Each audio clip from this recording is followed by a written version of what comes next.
What's up, everybody? Andy from StarWars.com here again at Lucasfilm headquarters. This week, we saw how a certain starfighter was created in Wings of the Master, and now I'm going to take you behind the scenes. So strap in. Rebels Recon starts right now.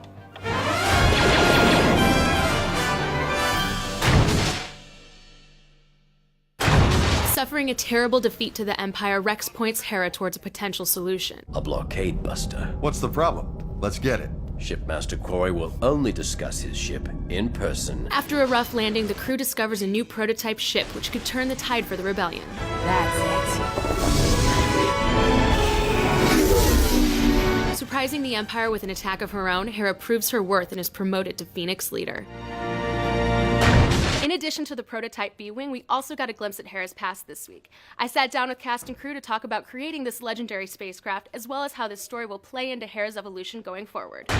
So we learn a bit more about Hera's backstory in this episode. Is there any more insight you can share about her past? It was important for us to establish that she has this love of flight. One of the things that happens in Star Wars is pilots tend to be pilots at a very young age. You know, Anakin was already doing amazing pod racing things when he was 9 years old. She's a kid that grows up during the Clone War. A lot of Ryloth was fought on the ground battle, and the clones had the fighters. So I think for her, looking up into the sky was almost like a way of getting off the ground, getting out of danger. We really wanted to show her love of flight wasn't just about being a combat pilot, but it was just how she expresses herself. I have personal firsthand knowledge of what it means to be up in the air maneuvering around. My father has the exact same enthusiasm. He owns an open cockpit biplane. So I just go barnstorming with my dad. The B-Wing is one of the most unique ships in the Star Wars galaxy. Can you describe some of its more interesting features? Its coolest feature is the gyroscopic cockpit. The pilot always stays upright regardless of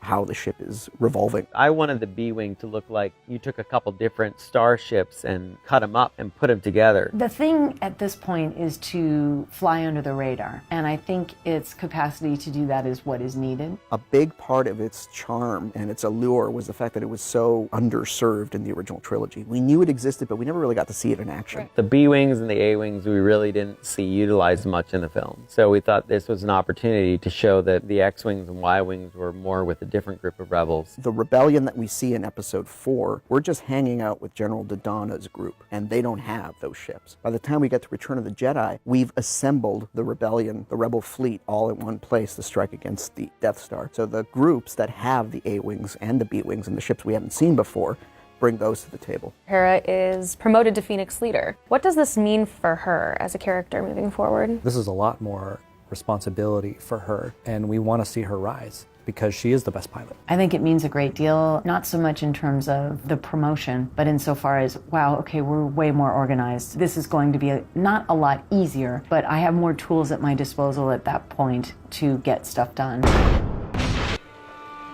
Hey, Chop, can you do me a huge favor? Can you go get me some coffee? Ooh, can you get me one too? Vanilla latte with an extra shot, please. Could I get a grande mocha? Americano. Hold the Americano, but make it a double. Chop, did you get all of that?